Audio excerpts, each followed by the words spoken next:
সভ্য সমাজক লজ্জানতা কৰা আন এক ঘটনা। পৌন ছাইডত এইবাৰ গোলাঘাট বোৱাৰীৰ অশ্লীল ভিডিঅ'।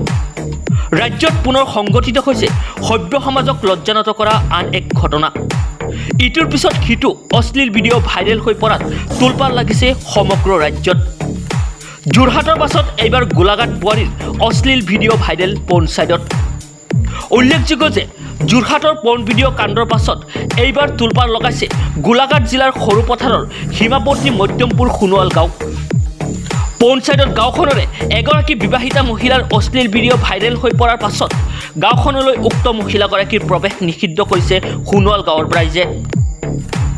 আনহাতে মহিলাগৰাকীৰ কেইবাটাও অশ্লীল ভিডিঅ' পৌন ছাইডত উপলব্ধ হোৱাত চিন্তিত হৈ পৰিছে সচেতন মহল। উল্লেখযোগ্য যে অসম নাগালেণ্ড সীমাৱৰ্তী এখন গাঁৱৰ পৰা কামৰ সন্ধানত বুলি ওলাই যোৱা মহিলাগৰাকীয়ে কাৰ চক্ৰত পৰি মায়ানগৰী মুম্বাইৰ অশ্লীল জগতত ভৰি দিলে তাক কেন্দ্ৰ কৰি চিন্তিত হৈ পৰিছে গাঁওবাসী। আনহাতে দুষ্ট চক্ৰৰ কবলত পৰি সহজ সৰল গাঁৱৰ জীয়ৰী বোৱাৰী যাতে এনে কাণ্ডত লিপ্ত হ'ব নোৱাৰে তাৰ বাবে প্ৰশাসনক ব্যৱস্থা গ্ৰহণৰ দাবী তুলিছে গাঁওবাসীয়ে। News desk, Assamese news 24।